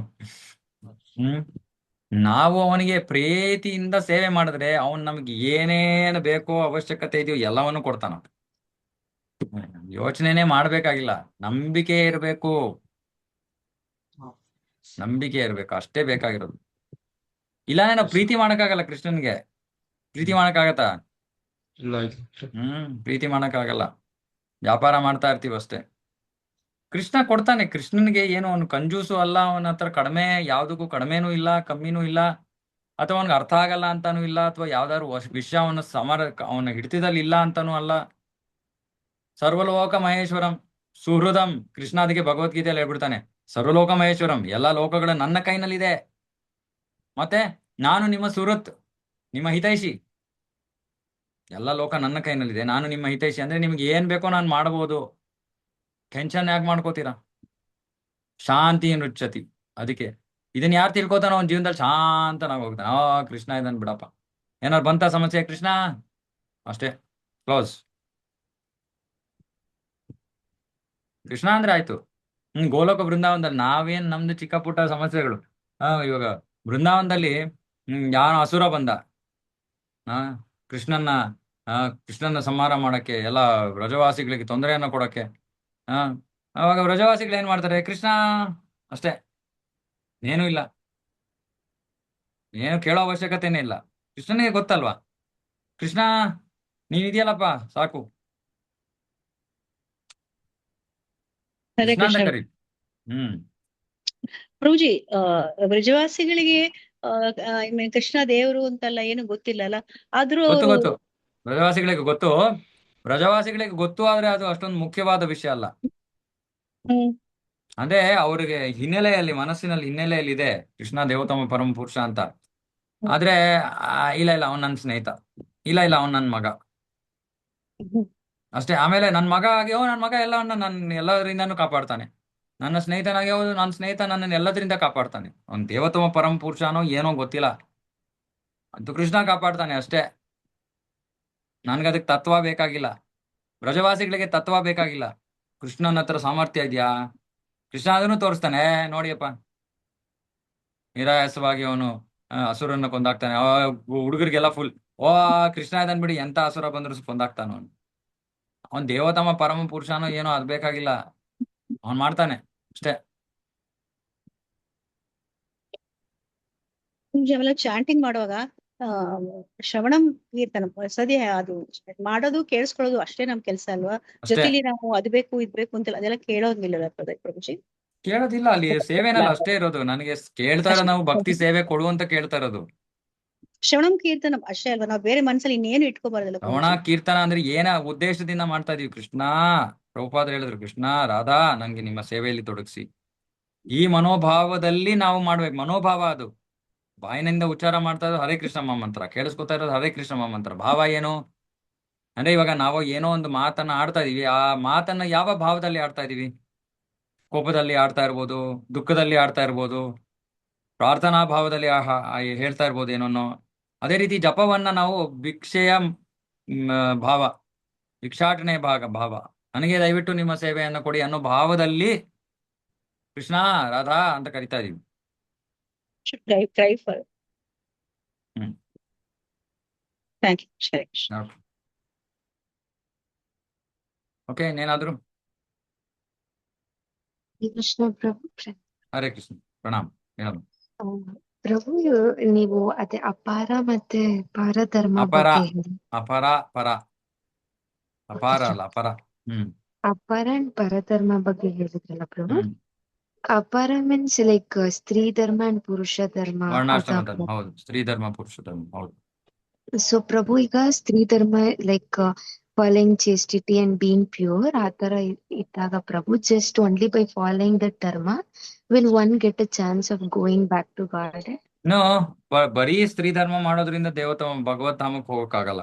ಅದಕ್ಕೆ ನಾ ಹೇಳಿದ್ದು, ವರ್ಣಾಶ್ರಮ ಧರ್ಮದ ಉದ್ದೇಶ ನಮ್ಮನ್ನ ಕೊನೆಗೆ ಭಕ್ತಿಗೆ ಕರ್ಕೊಂಡು ಬರೋದು. ವರ್ಣಾಶ್ರಮ ಆಚರವತ ಪುರುಷೇನ ಪರಪುಮಾನ್ ವಿಷ್ಣುರ ಆರಾಧ್ಯತೆ. ವರ್ಣಾಶ್ರಮದ ಉದ್ದೇಶವೇ ವಿಷ್ಣು ಆರಾಧನೆ. ವರ್ಣಾಶ್ರಮದ ಅಂಗ ಅದು ವಿಷ್ಣು ಆರಾಧನೆ. ಸೊ ಯಾರು ವರ್ಣಾಶ್ರಮ ಪಾಲನೆ ಮಾಡ್ತಾ ಇದಾರೋ ಅವ್ರು ವಿಷ್ಣು ಆರಾಧನೆ ಅವರ ಜೀವನದ ಭಾಗವಾಗೋಗುತ್ತೆ. ಅರೆ ಅದು ಭಕ್ತಿ ಅಲ್ಲ, ಅದು ಕರ್ಮಯೋಗವಾಗಿರುತ್ತೆ. ನಾನು ಕರ್ಮ ಮಾಡ್ತಾ ಇದ್ದೀನಿ, ಸರಿ ಕೃಷ್ಣನಿಗೆ ನೈವೇದ್ಯ ಮಾಡ್ಬೇಕು, ಕೃಷ್ಣ ನನಗೆ ಹಣ ಕೊಟ್ಟ, ಅದನ್ನ ನಾನು ಕೃಷ್ಣನಿಗೆ ಅರ್ಪಣೆ ಮಾಡ್ಬೇಕು. ಇದೆಲ್ಲ ವರ್ಣಾಶ್ರಮದ ಜೀವನ ಶೈಲಿ. ಅದನ್ನ ಮಾಡ್ತಾ ಮಾಡ್ತಾ ಮಾಡ್ತಾ ಮಾಡ್ತಾ ಕೊನೆಗೆ ಅನ್ಸುತ್ತೆ, ಅಯ್ಯೋ ಏನಿದೆ, ನಾನು ಬರೀ ಕೃಷ್ಣನಿಗೆ ತಿಂಗಳಲ್ಲಿ ಬಂದಾಗ ದುಡ್ಡು ಕೊಡ್ತೀನಿ, ಇದ್ ಮಾಡ್ತೀನಿ ಅದ್ ಮಾಡ್ತೀನಿ, ನಾನು ಕೃಷ್ಣನಿಗೆ ಪ್ರೀತಿನೇ ತೋರ್ತಾ ಇಲ್ವಲ್ಲ ಅಂತ. ಆಮೇಲೆ ಕ್ರಮೇಣವಾಗಿ ವಯಸ್ಸಾಗ್ತಾ ಆಗ್ತಾ ಗೃಹಸ್ಥ ಧರ್ಮ ಕೊನೆ ಆಗ್ತಾ ಆಗ್ತಾ ನಮ್ಗೆ ಇಲ್ಲ, ಕೃಷ್ಣನಿಗೆ ಭಕ್ತಿ ಮಾಡ್ಬೇಕು, ಪ್ರೇಮವನ್ನ ತೋರ್ಬೇಕು ಅನ್ನೋದು ಸಹಜವಾಗಿ ಬಂದ್ಬಿಡುತ್ತೆ. ಬರೀ ಸ್ತ್ರೀ ಧರ್ಮವನ್ನ ಪಾಲನೆ ಓಕೆ, ಅದಕ್ಕೆ ಇನ್ನೊಂದು ಇದು ಸಂಪೂರ್ಣ ಉತ್ತರ ಅಂದ್ರೆ, ಇವಾಗ ಸ್ತ್ರೀ ಧರ್ಮ ಪಾಲನೆಯಲ್ಲಿ ಒಬ್ಬ ಪರಿಶುದ್ಧ ಭಕ್ತನ ಪತ್ನಿಯಾಗಿ ಅವರಿಗೆ ಸೇವೆ ಮಾಡಿದ್ರೆ ಪರಿಪೂರ್ಣತೆ ಪಡ್ಕೊಂಡ್ಬಿಡ್ತಾಳೆ. ಆದ್ರೆ ಪತಿಯು ಸುಮ್ಮನೆ ಸಾಧಾರಣ ವರ್ಣಾಶ್ರಮ ಧರ್ಮವನ್ನ ಪಾಲನೆ ಮಾಡ್ತಾನೆ, ಪತ್ನಿಯೂ ಸಾಧಾರಣ ವರ್ಣಾಶ್ರಮ ಧರ್ಮವನ್ನ ಪಾಲನೆ ಮಾಡ್ತಾ ಇದ್ದಾಳೆ ಅಂದ್ರೆ ಪರಿಪೂರ್ಣತೆ ಸಿಗಲ್ಲ, ಪರಿಪೂರ್ಣತೆಗೆ ಮಾರ್ಗವಾಗತ್ತೆ ಅದು ಅಷ್ಟು.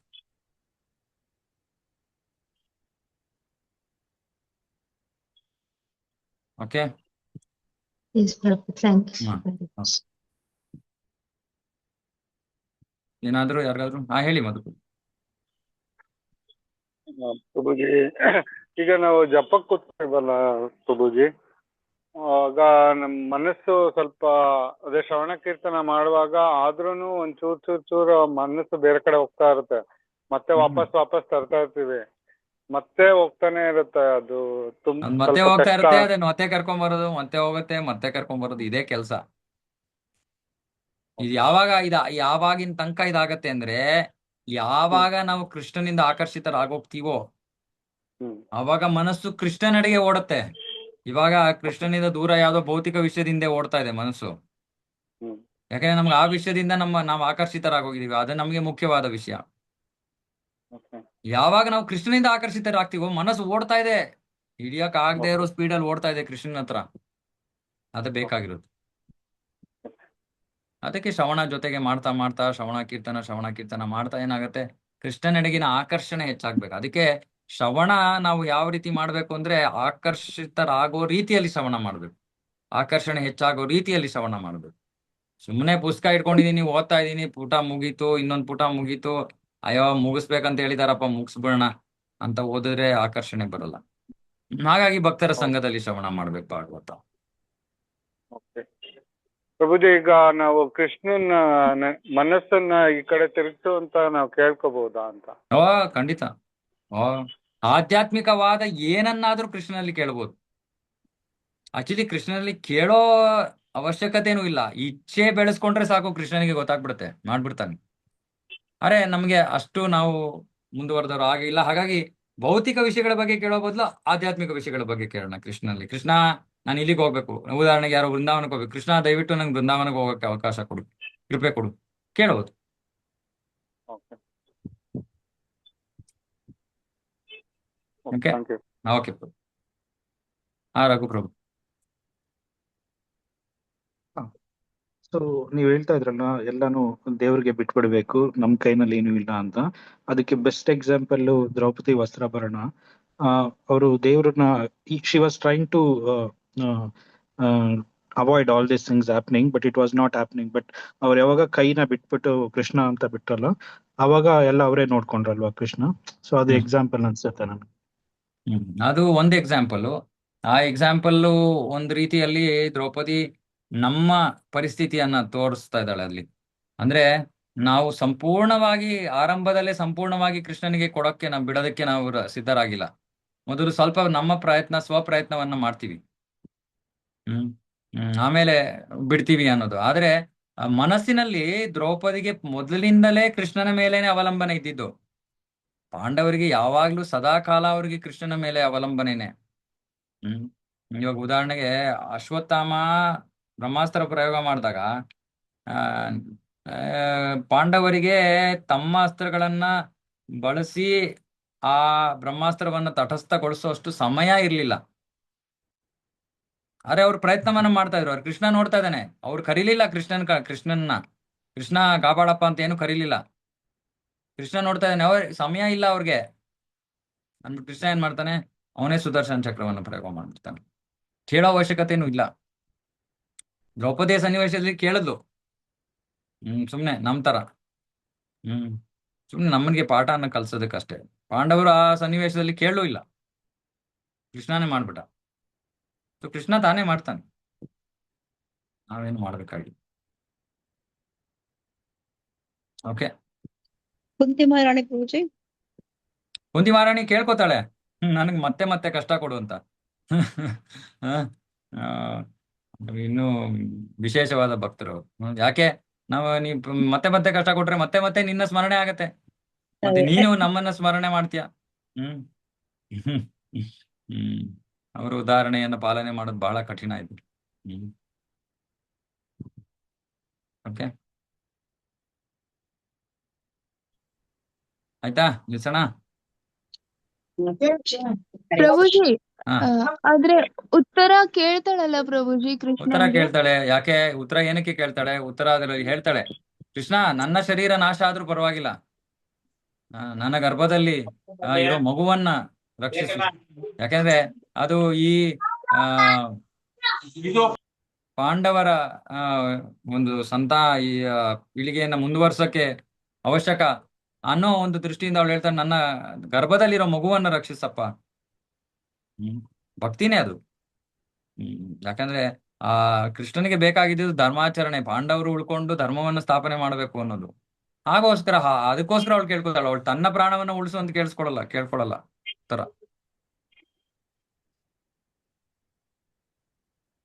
ಹೇಳಿ ಪ್ರಭುಜಿ, ನಮ್ಮ ಫ್ರೆಂಡ್ ಒಬ್ರು ಅವರು ಭಕ್ತಿ ಸೇವೆಯಲ್ಲಿ ಇದ್ದಾರೆ. ಆದ್ರೆ ಅವ್ರಿಗೆ ಕ್ಯಾನ್ಸರ್ ಆತರ ಕಾಯಿಲೆಗಳು ಬಂದು ಅವರು ಒಂಥರ ಡಿಪ್ರೆಷನ್ ಇದಾಗ್ಬಿಟ್ಟಿದ್ದಾರೆ. ಅಯ್ಯೋ, ಡಿಪ್ರೆಷನ್ಗೆ ಯಾಕೆ ಹೋಗ್ಬೇಕು? ಅದಕ್ಕೆ ಅವರು ಹೆಂಗೆ ಇದ್ ಮಾಡ್ಬೇಕು ಅಂತ ಅಲ್ಲ, ದೇಹಾಭಿಮಾನ ಬಿಡೋದಕ್ಕೋಸ್ಕರ ಆತರ ಆಗತ್ತಾ ಅಂತ. ಇಲ್ಲ, ಅದು ಒಬ್ರೊಬ್ರು ಜೀವನದ ಸನ್ನಿವೇಶದ ಮೇಲೆ ಹೋಗುತ್ತೆ. ಇದಕ್ಕೆ ಸಂಪೂರ್ಣವಾದ ಉತ್ತರ ಅಂದ್ರೆ, ಓಕೆ, ನಾನು ಹೀಗೆ ಉತ್ತರ ಕೊಡಕ್ ಇಷ್ಟಪಡ್ತೀನಿ. ಯಾವಾಗ ಒಬ್ಬ ವ್ಯಕ್ತಿ ಅಧಿಕೃತ ಆಧ್ಯಾತ್ಮಿಕ ಗುರುಗಳಿಂದ ಒಂದು ಪರಂಪರೆಯೊಳಗೆ ಪ್ರವೇಶ ಮಾಡ್ತಾರೋ, ಅಂದ್ರೆ ದೀಕ್ಷಿತರಾಗ್ತಾರೋ, ಆ ಸಮಯದಲ್ಲಿ ಸಂಪೂರ್ಣ ಶರಣಾಗತ ಭಕ್ತರ ಎಲ್ಲಾ ಪೂರ್ವ ಕರ್ಮಫಲಗಳನ್ನ ಆ ಗುರುಗಳು ತಕೊಂಡ್ಬಿಡ್ತಾರೆ ದೀಕ್ಷೆಯ ಸಮಯದಲ್ಲಿ. ದೀಕ್ಷಾ ಕಾಲೇ ಭಕ್ತ ಕರೆ ಆತ್ಮ ಸಮರ್ಪಣ್. ಸೊ ಆಗೇನಾಗತ್ತೆ, ಆ ಜೀವಿಯ ಎಲ್ಲಾ ಪಾಪಗಳು ಪುಣ್ಯಗಳು ಎಲ್ಲವೂ ನಾಶವಾಗೋಯ್ತು. ಆದ್ರೆ ಒಂದೊಂದು ಸನ್ನಿವೇಶದಲ್ಲಿ ಜೀವಿಗಳು ಆ ಒಂದು ದೀಕ್ಷೆಯ ಸಮಯದಲ್ಲಿ ಅವರು ಶರಣಾಗತರಾಗೋದಿಲ್ಲ, ಸುಮ್ಮನೆ ಹೆಸರಿಗೋಸ್ಕರ ಅಥವಾ ನೇಮ್ ಸೇಕ್ ಮಾಡ್ತಾರೆ. ಆಗ ಕರ್ಮಫಲ ಉಳ್ಕೋಬಹುದು, ಮೊದಲನೇದು. ಎರಡನೇದು, ಅವರು ಇನ್ನೂ ಪಾಪ ಜೀವನವನ್ನ ನಿಲ್ಸಿಲ್ದೆ ಹೋದ್ರೆ, ಅಂದ್ರೆ ಸಂಪೂರ್ಣವಾಗಿ ಕೃಷ್ಣನಿಗೆ ಶರಣಾಗತರಾಗಿಲ್ದೆ ಹೋದ್ರೂ ಕರ್ಮಫಲ ಇರುತ್ತೆ.